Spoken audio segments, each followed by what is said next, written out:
नमस्कार साथियों, मेरा नाम है आर.के. सिंह। संस्कृति आईएएस के यूट्यूब चैनल पर आप सभी का स्वागत है। आज एक बड़े ही महत्वपूर्ण मुद्दे की चर्चा करने वाले हैं और ये मुद्दा जुड़ता है नो बॉडी नो क्राइम से। और इसी के संदर्भ में अब कोर्ट ने इस सिद्धांत को नकारते हुए एक खास फैसला दिया है। तो उस मामले को जानने समझने का प्रयास करेंगे जिसमें कोर्ट ने नो बॉडी नो क्राइम सिद्धांत को नकार दिया है। तो जानेंगे कि आखिर वो पूरा मामला है क्या, और इसके अलावा इस सिद्धांत और इससे जुड़े हुए जितने भी अहम पहलू हैं उन पर एक एक करके संक्षिप्त रूप से हम बात करेंगे। तो चलिए शुरू करते हैं। जो बात कर रहे हैं कि बिना शव के हत्या का जो दोष है ये सिद्ध करने की बात कही गई है, क्योंकि कोर्ट ने ये कहा है कि जो नो बॉडी नो क्राइम का सिद्धांत है वो जरूरी नहीं कि हर परिस्थिति में लागू हो। तो इसी मामले की आज हम चर्चा करने वाले हैं और इसे समझने के लिए एक न्यूज आर्टिकल को हम अपना आधार बनाएंगे, क्योंकि हाल ही में मुंबई अदालत ने एक बिना शव के हत्या के मामले में एक पूर्व पुलिसकर्मी को अब लाइफ टाइम यानी उम्र कैद की सजा सुनाई है। और इसी कारण से ये जो मुद्दा है अब चर्चा में बना हुआ है, जिसमें कहे तो no body no crime, how Mumbai court awarded life sentence to ex cop absent victim's body. ये कहा जा रहा है कि जो एक सिद्धांत है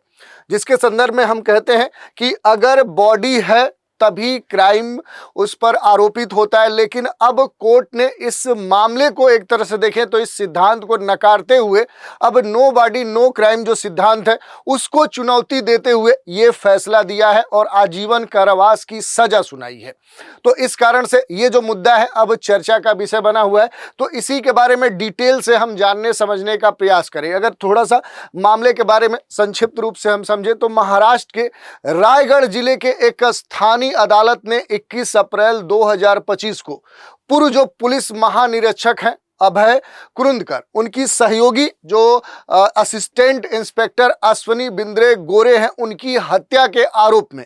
उम्र कैद की सजा सुनाई है। और ये जो मामला है ये मामला आज का नहीं है बल्कि 11 अप्रैल 2016 का है। और ये जो मामला है इस मामले में अब कोर्ट का खास तौर पे देखें तो निर्णय आया है जब अश्वनी अचानक लापता हो गई थी और उनका शव कभी आज तक बरामद नहीं हुआ। और इसी संदर्भ में ये जो मामला है 2016 से लगातार कोर्ट में बना हुआ था और इसमें सबसे महत्वपूर्ण जो मुद्दा बन रहा था वो बन रहा था नो बॉडी नो क्राइम सिद्धांत का, जिसके आधार पर यह कहा जा रहा था कि अभी तक इन जो असिस्टेंट इंस्पेक्टर अश्वनी है इनकी जो बॉडी है वो मिल नहीं पाई है, जिस आधार पर लगातार जो विपक्ष था यानी कि जो कह सकते हैं कि विक्टिम्स जिसे बनाया गया था, तो वो लगातार उनके वकील ये दलील दे रहे थे कि बॉडी तो मिली ही नहीं तो क्राइम कैसे सिद्ध होगा। लेकिन अब क्या है कि नो बॉडी नो क्राइम सिद्धांत को चुनौती दी गई है।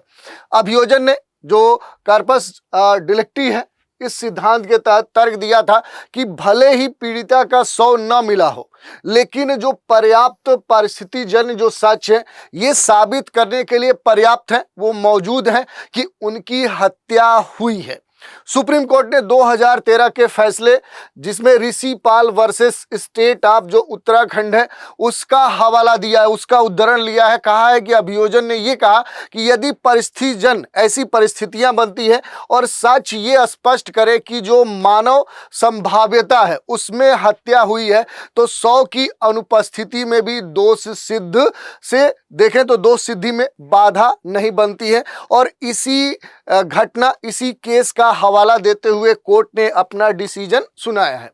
तकनीकी और पारिस्थितिजन्य जो सच है उनके अगर महत्व की बात करें तो कोर्ट ने कई सारी जो नई तकनीकें हैं जो परिस्थितिजन्य जो साक्ष्य है जो एविडेंस है उनके आधार पर ये कंक्लूजन निकाला है कि जो अश्वनी है ये आखिरी बार जो आरोपी है जो विक्टिम्स बनाए गए हैं उनके घर पर पाई गई थी, देखी गई थी और इसके बाद उन्होंने कभी अपने परिवार अपने बेटी या मकान मालिक से संपर्क नहीं किया। और उनकी जो कार थी वो रेलवे स्टेशन पर मिली और उसके बाद से उनकी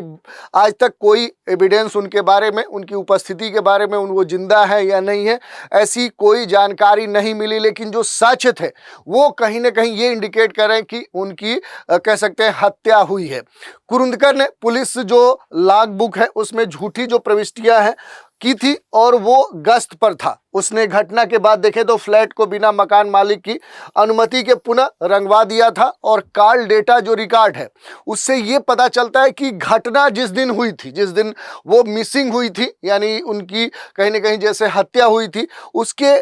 घटना के दिन देखें तो दोनों ही एक स्थान पर थे और आरोपी बाद में उस खाड़ी तक गया था जहां 100 को उसमें कहीं ना कहीं फेंक दिया गया था। तो इस तरह का जो पूरा मामला है वो कोर्ट में दर्शाया गया है और इस तरह की जो परिस्थितिजन्य जो साक्ष्य हैं उनको आधार बनाते हुए नो बॉडी नो क्राइम सिद्धांत को कहीं ना कहीं साइड करते हुए अब कोर्ट ने इस तरह का जो फैसला है वो सुनाया है। बचाव पक्ष के अगर दलील की बात करें कि उसका क्या कहना है, तो जो बचाव पक्ष है उसके अभय जो कुरुंदकर हैं, उनके जो वकील हैं, उन्होंने ये अपनी बात रखी है दावा के साथ कि जो अश्वनी आत्मचिंतन है उसके लिए का विपश्यना जो शिविर है वो गई ही थी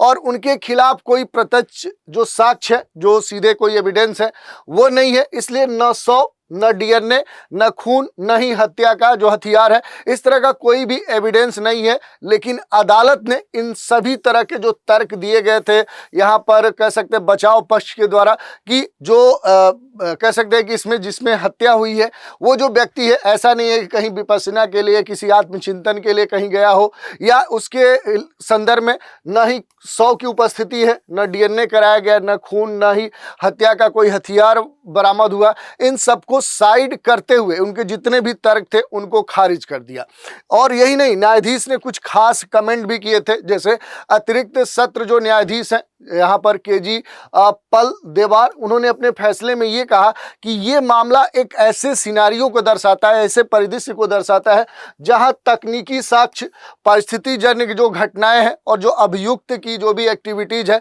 सभी मिलकर ये तो साबित करते हैं कि जो अभियुक्त है वो पूरी तरह से क्या है, दोषी है। यदि 100 की अनुपस्थिति को हत्या के दोष से मुक्त होने का आधार माना जाए तो ऐसे अपराधियों को प्रोत्साहन मिलेगा जो 100 को क्या करेंगे, उसे गायब कर देंगे, यानी किसी की हत्या करके उनकी जो बॉडी है उसे गायब कर देंगे। क्योंकि जब सिद्धांत ये होगा कि नो बॉडी नो क्राइम तो फिर उनकी जो एक्टिविटी है, इस तरह के एक्टिविटी को और प्रोत्साहन मिलेगा और इसे हतोत्साहित करने के दृष्टिकोण से जो कोर्ट है उसने इस तरह का फैसला दिया है। अब ओवरऑल अगर कंक्लूजन की बात करें तो ये जो मामला है ये भारतीय न्यायपालिका के लिए देखें तो अब एक मिसाल बन सकता है कि कैसे डिजिटल और जो भी परिस्थितियां हैं उससे जुड़े हुए जो भी साक्ष्य हैं उनके आधार पर भी न्याय सुनिश्चित किया जा सकता है, यानी कि नो बॉडी नो क्राइम जो सिद्धांत है उसको नकारा जा सकता है। और ये महिलाओं के खिलाफ जो अपराध है, विशेषकर देखें तो अंतरंग संबंधों से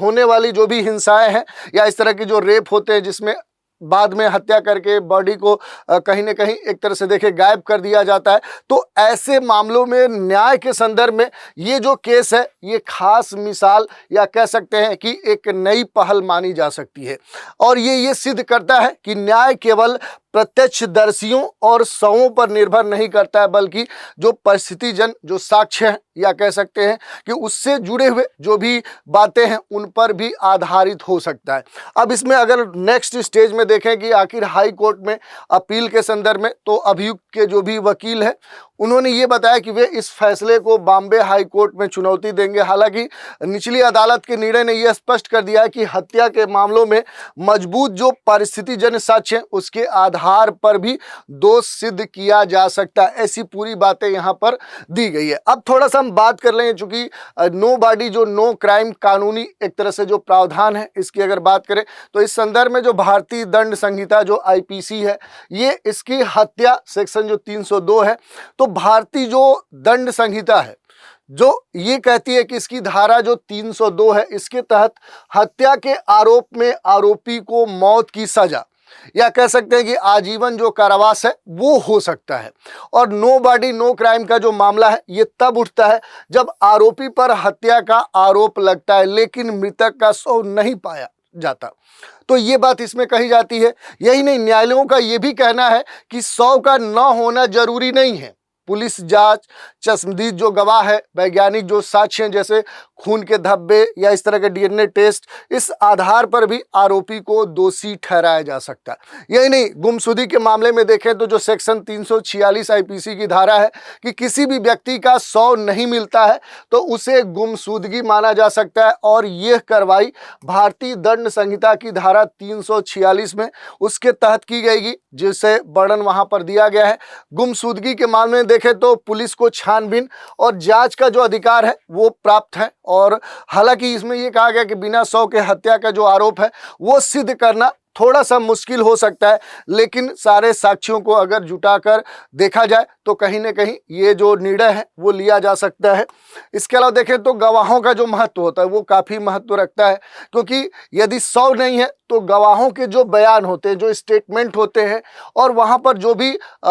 परिस्थितियाँ हैं और वहाँ के जो भी विजुअल्स हैं, उनका जो साक्ष्य है, जैसे खून के जो निशान हैं, हत्या की जो योजना है, उससे जुड़े हुए कोई साक्ष्य या उसका पता लग जाए तो उस आधार पर भी आरोपी को दोषी ठहराया जा सकता है। यही नहीं, पुलिस जांच और मनोवैज्ञानिक जो परीक्षण होते हैं, जैसे पॉलीग्राफ जो टेस्ट है, वो भी आरोप सिद्ध करने में महत्वपूर्ण भूमिका निभाते हैं। अगर साक्ष्यों की बात करें तो साक्ष्यों में भी कई टाइप के साक्ष्य हो सकते हैं, जैसे गवाहों के बयान की बात कर सकते हैं, वैज्ञानिक साक्ष्य हो सकते हैं। तो गवाहों की अगर बात करें तो यदि किसी ने आरोपी को अपराध करते हुए देखा है तो ये एक अहम साक्ष्य हो सकता है। वैज्ञानिक साक्ष्य की बात करें तो डेथ से या हत्या से जुड़े हुए अगर खून के कोई धब्बे हैं, शरीर के अन्य कोई जैसे अवशेष हैं, बाल है, कोई मान लिया कि ऐसे नाखून के कट हैं या इस तरह का कोई भी अवशेष पाया जाता है, गवाहों की जो मानसिक स्थिति है या अन्य जो वैज्ञानिक प्रमाण है, उनका भी उपयोग इस तरह के मामलों में किया जा सकता है। जैसे उदाहरण के तौर पर देखें तो भारत में ऐसे कई मामले, ऐसे मुकदमे सामने आते हैं जहां पर शव का पता ही नहीं चलता है, शव मिसिंग होता है, फिर भी जो अदालत है, अदालत पर्याप्त ऐसे साक्ष्यों को आधार बनाते हुए जो भी आरोपी होते हैं उन्हें दोषी करार देती है। जैसे शारदा हत्याकांड अपने देश का बड़ा ही महत्वपूर्ण कांड है। इस मामले में देखें तो जो मृतक है, मृतक का शव ही नहीं मिला, लेकिन पुलिस ने अन्य जो साक्ष्य है, जो गवाह है, उनके आधार पर जो आरोपी था उसे कहीं ना कहीं दोषी ठहरा। ऐसे ही कृष्णा मेनन हत्याकांड माना जाता है। इस मामले में भी आरोपी के खिलाफ शव न मिलने के बावजूद भी आरोप सिद्ध किया गया था। तो इस तरह से बातें देखने को मिलती है और साक्ष्यों के बीच में तुलना की जाती है। जैसे भारतीय अदालत में यह सिद्ध किया जा सकता है कि हत्या हुई है यदि पुलिस और अभियोजन जो पक्ष है वो पर्याप्त साक्ष्य प्रस्तुत करते हैं, भले ही शव मिले या न मिले, ये बात कही गई है। अब इस पूरे मामले में अगर कोर्ट के दृष्टिकोण की बात करें तो भारत में जो भी न्यायालय है, न्यायालयों ने यह स्पष्ट कर दिया है कि नो बॉडी नो क्राइम जो सिद्धांत है,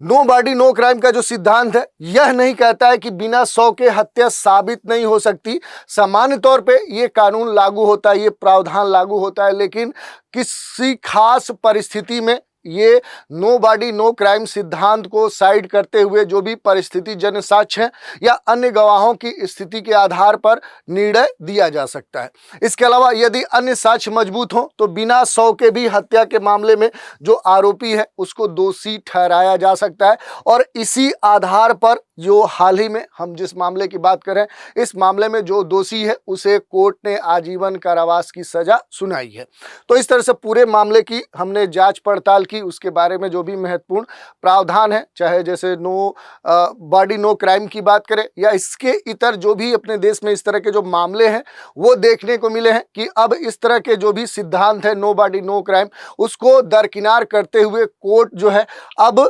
परिस्थितिजन्य जो भी साक्ष्य है, जो गवाह है या अन्य जो भी वहाँ के विजुअल्स कह सकते हैं कि अवेलेबिलिटी है, उसके आधार पर भी दोषी को सजा दे सकती है। इस तरह के जो कोर्ट के ये कह सकते हैं निर्णय आए हैं, ये आने वाले समय में खास तौर पे महिलाओं से जुड़े हुए जो मामले हैं, अंतरंग के मामले, रेप के मामले, इस तरह के यौन शोषण के मामले या उनकी हत्या के मामले या उनकी बॉडी को कहीं ना कहीं एक तरह से गायब करने के मामले, तो ऐसे मामलों के संदर्भ में जो एक तरह से दोषी होते थे, जो निडर होके घूमते थे कि अब हम क्या करेंगे, किसी भी महिला के साथ कुछ भी करके उसकी बॉडी को मिसिंग कर देंगे, और जो न्याय में यह है कि नो बॉडी नो क्राइम सिद्धांत है उसके तहत हम कोर्ट से बरी हो जाएंगे, तो ऐसी बात नहीं है। अब कोर्ट ने पूरी तरह से इस वाले निर्णय को एक मिसाल के तौर पे प्रस्तुत किया है। तो आने वाले समय में इस तरह के जो भी अपराध होंगे उनके संदर्भ में अब न्याय मिलने की जो संभावना है वो और बढ़ गई है। तो इस पूरे मामले को हमने जाना समझा। इसी पर आधारित एक प्रश्न देखते हैं। भारतीय दंड संहिता की कौन सी जो धारा है वो गुमशुदगी से संबंधित है? धारा 310 है, धारा 326 है, धारा 346 है या फिर धारा 356 है? तो इस प्रश्न का आपको उत्तर देना है। कमेंट के माध्यम से आप इस प्रश्न का उत्तर दे सकती हैं। तो आज के एपिसोड में इतना ही। आप सभी हमारे साथ बने रहें, इसके लिए धन्यवाद।